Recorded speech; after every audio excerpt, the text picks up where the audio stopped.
Dhallywood superstar Shakib খানের cinema মানেই box অফিসে ঝড় আর ভক্তদের উন্মাদনা। গত ঈদ উল ফিতরে মুক্তি পাওয়া Prince once upon A time in Dhaka সিনেমাটি নিয়ে দর্শকদের মাঝেও ছিল ব্যাপক আগ্রহ, কিন্তু মুক্তির ঠিক এক মাস পরেই সিনেমাটি নিয়ে তৈরি হয়েছে বড় ধরনের আইনি জটিলতা। বাংলাদেশ চলচ্চিত্র সার্টিফিকেশন বোর্ড সিনেমাটির সেন্সর সনদ সাময়িক স্থগিত করেছে। বিভৎসতা, অশালীনতা এবং সেন্সর বোর্ডের নিয়ম লঙ্ঘনের মতো গুরুতর অভিযোগ উঠেছে এই অ্যাকশনধর্মী চলচ্চিত্রটির বিরুদ্ধে, যা নিয়ে এখন উত্তাল ঢালিউড পাড়া এবং সামাজিক যোগাযোগ মাধ্যম।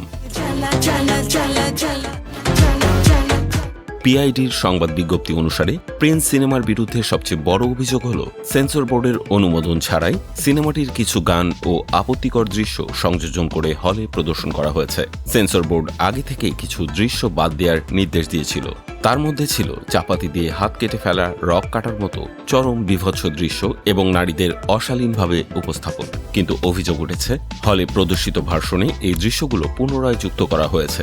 এছাড়া সিনেমাটিতে ধূমপান ও মাদক সেবনের সতর্কবার্তা, টেম্পারিং বা পরিবর্তন করার মতো আইন বহির্ভূত কাজ করা হয়েছে বলেও সার্টিফিকেশন বোর্ড দাবি করেছে। বিশেষ করে তোমাকে ছাড়া শিরোনামের একটি গান এবং ভারতের মরুভূমির প্রেক্ষাপটে ধারণ করা একটি নির্মম হত্যাযজ্ঞের দৃশ্য নিয়ে আপত্তি তুলেছে বোর্ড। এই দৃশ্যগুলো দর্শকদের জন্য মানসিকভাবে অস্বস্তিকর এবং সেন্সর নীতিমালার পরিপন্থী বলে জানানো হয়েছে। 16 মার্চ ইস্যু করা সার্টিফিকেশন সনদটি এই অনিয়মগুলোর প্রেক্ষিতেই স্থগিত করা হয়েছে।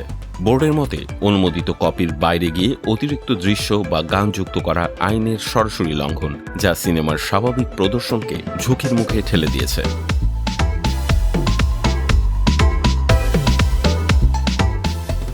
এই পুরো বিতর্ক নিয়ে সিনেমাটির পরিচালক আবু হায়াত মাহমুদ জানিয়েছেন একটি ভিন্ন তথ্য।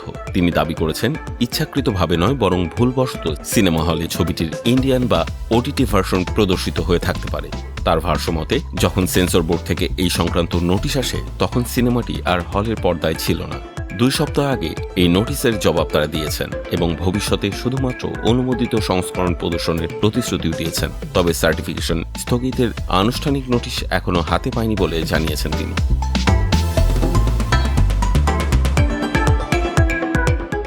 অ্যাকশন ও ড্রামায় ভরপুর প্রিন্স সিনেমাটি প্রযোজনা করেছেন শিরিন সুলতানা। এতে শাকিব খানের বিপরীতে অভিনয় করেছেন ছোট পর্দার জনপ্রিয় অভিনেত্রী তাসনিয়া ফারিন এবং জ্যোতির্ময়ী কুণ্ডু। গত 21 মার্চ ঈদ উপলক্ষে দেশ জুড়ে মুক্তি পাওয়া এই সিনেমাটি শুরুতে বেশ সাড়া ফেললেও এই আইনি জটিলতা সিনেমাটির ব্যবসায়িক ভবিষ্যৎ এবং ওটিটি রিলিজের ক্ষেত্রে বড় বাধা হয়ে দাঁড়াতে পারে।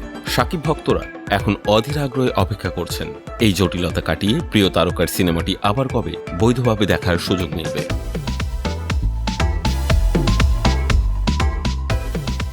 বাংলাদেশের চলচ্চিত্রের ইতিহাসে সেন্সর সনদ স্থগিত হওয়ার ঘটনা নতুন কিছু নয়। তবে শাকিব খানের মতো একজন শীর্ষ তারকার সিনেমার ক্ষেত্রে এমন কঠোর পদক্ষেপ অবশ্যই আলোচনার দাবি রাখে। এটি যেমন নির্মাতাদের জন্য একটি সতর্কবার্তা, তেমনি নিয়ম মেনে সুস্থ ধারার চলচ্চিত্র নির্মাণের প্রয়োজনীয়তাকেও সামনে নিয়ে এসেছে।